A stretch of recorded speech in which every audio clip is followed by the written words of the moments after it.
Chinese artists started to land in France to study Western art since 100 years ago. Among them, Lin Fengmian, Xu Beihong, Zhao Qi, and Wu Guanzhong are the most famous masters. This paper will examine Liu Kang's art as an example of one of such French school artists who first studied in Shanghai Academy of Fine Art and Paris across 1920s and early 30s, and went back to teaching Safa again till the outbreak of Sino-Japan War, until last settled in Singapore to be one of the pioneer artists who played an important role in the formation of Nanyang style. How he inherited the Chinese traditional arts, integrated the French modern art, which was very much influenced by Japan ukiyo, that actually was influenced by traditional Chinese arts. Then integrated the Nanyang characters during his living in Malaysia and Singapore after 1937, in order to discover the hidden clue of how Nanyang style was formed with such complicated integration. Liu Kang enrolled in Shanghai Academy of Fine Art in 1926 in the autumn semester and graduated from Tsinghua Academy of Fine Art in July 1928. This is the earliest oil painting of Liu Kang dated 1927 that we could see today, painting his fiancée. The painting looks quite mature in dark tone and traditional techniques of oil brush. Liu Kang arrived in France in February 1929. He was first overwhelmed by Van Gogh upon arrival. Van Gogh was bold, strong, indulgent, and unrestrained or explosive. Liu Kang said himself that his paintings between 1929 to 1931 were all in tones of Van Gogh. Meanwhile, he tried to balance himself in the Cezanne style, which was sedate and dignified in its tones and brushworks. Michael Sullivan, the British scholar, pointed out in his book, The Meeting of Eastern and Western Art, that in Van Gogh's late works, the tension of lines and colors constitutes a balanced and harmonious beauty, which comes from enlightenment of Hokusai and Hiroshige. Ukiyo is an innovative folk art of Edo period, influenced by Ming Dynasty woodblock print imported from China, and depicts the popular fashion and real desires of the ever-evolving civil society.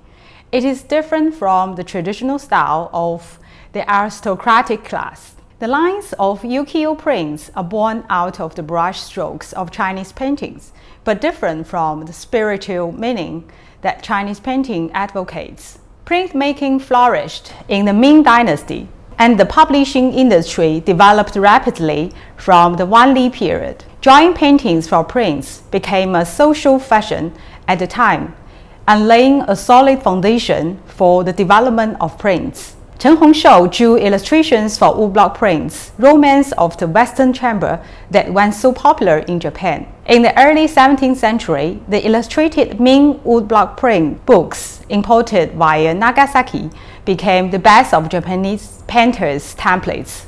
In the second half of the 19th century, ukiyo prints became popular in Europe through international trade, which gave rise to Japanese in French. Ukiyo acted as a catalyst for the formation of the post-impressionism and the departure of such modern paintings from academic traditions. The West was tired of Rococo's pretentious expressions, which was the earlier form of integration how the Western people applied the imported Chinese decorative art. The middle class gradually became the mainstream of the society. The vivid folk culture from the Oriental ukiyo appeared fresh and interesting to them. In the second half of the 19th century, with the impact of photography technology on painting circle, painters are anxious to break through the old way of drawing like photographing. In Europe, the Oriental movement retreats the rigorous and perfect perspective system since the Renaissance, giving way to personality and spirit, and promotes the evolution of the artistic taste and aesthetic expressions. In order to express a three-dimensional object in a two-dimensional way, it is simplified and abstracted, thereby boldly adopting bright colors and retain the flat decorative features of tradition. Before 1854, trade with Japan was confined to a Dutch monopoly and Japanese goods imported into Europe. The Dutch kept much more of such Japanese heritage than other European countries. Van Gogh, the Dutch artist, first got in touch with Japanese print in 1880. He went to Paris in 1886. Van Gogh drew after Japanese prints such as courtesan, the bridge in the rain, and flowering plum tree with oil paintings, and often embellished Japanese prints in the background of his paintings. Hiroshige provides an immersive, realistic reference for the viewer in his works. He created 100 famous views of Edo with very challenging portrait view.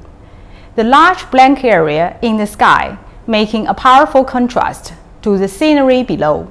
Compositions such as Plum Park in Camido extremely magnify local objects and treat scenic spots into distant views, which influenced the composition of French modern art subsequently. As Wallinger, the German art historian, pointed out in Abstraction and Empathy, the relationship between humans and nature is the direct cause of artistic impulse. European arts are divided into two major styles, the Scandinavian style and the Mediterranean style. The continental climate causes the nature environment to present a state of opposition to humans, giving a sense of anxiety. Therefore, the art in the north has nurtured a certain abstract impulsive style from the depression of life. While for countries around the Mediterranean such as Greece and Italy, due to the mild and humid oceanic climate, it has an affinity between nature and humans.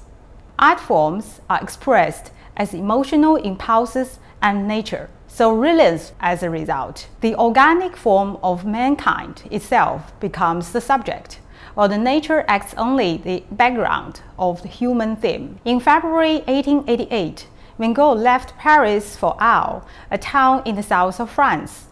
In a letter of Van Gogh to Theo in June 1888, he remarks about staying in the south even if it's more expensive. Look, we love Japanese painting. We've experienced its influence. All the Impressionists have that in common. In other words, to what is the equivalent of Japan, the South. So I believe that the future of the new art still lies in the South after all. Van Gogh retained the depths of space in his paintings, while Gauguin pursued purer flatness. Gauguin advocated abandoning modern civilization and cultural obstacles and returning to a simpler and more basic, primitive way of life. He traveled to the island of Tahiti in the South Pacific to seek artistic inspiration. The strong color expression of his work is beyond the scope of descriptiveness. The decorative picture has a clear symbolic meaning. Gauguin's flat color and decorative methods can be seen in the influence of ukiyo prints. He even tried to compose paintings in the form of fans. Gauguin wrote on hokusai, pure lines, also simplified expressions without light and shadow. Extremely far from nature, yet very close to nature. Liu Kang was more inspired by the Matisse style towards the late part in Paris. Matisse was simplified with free and thin flow of colors, somehow appeared the Oriental freestyle. Matisse has been to Turkey, Algeria, Morocco, and other places, often with an Oriental flavor. Therefore, Matisse's paintings have a strong Oriental atmosphere with strong colors and poetry. Matisse transformed since 1905 after integrating ukiyo's concept, highlighting outlines and applying flat colors, while perspective, light, and shade retreated. This year, he went to Hollywood, the South, to paint again. He said that his inspiration often comes from Oriental art. In order to work continuously and avoid the cold Paris, in 1917, Matisse moved to Nice in the south of France, close to the Mediterranean Sea. The climate is warmer and the colors are bright. Matisse's paintings are bright here. The traditional composition of Western painting is completely disintegrated and replaced with freehand brushwork, relaxation, and romance of the East, very close to the taste of a Chinese freehand painting. Matisse thinks that we can be absolutely self-nourishing from art, somehow very close to Chinese scholars' mind. In the Paris period, Liu Kang was holding firmly that, as an Oriental, we should express the spirit of the East. There are Western advantages in techniques. We carry forward the spirit of the East so that we could build something on own characteristics. Spiritually, Liu Kang feels that he admires Matisse the most, who is the closest to the Oriental. Liu Kang returned to China at the beginning of 1933 to teach at SAFA for almost 4 years, heading the life drawing studio, which usually taught in the last 1.5 years in school. The school held sketching trips in spring or autumn holidays each of 3 weeks and traveled to scenic places for sketching, led by Liu Kang and Zhang Xian, frequented by Suzhou, Hangzhou, Nanjing, Wuxi, Putuo, and Qingdao, Laoshan.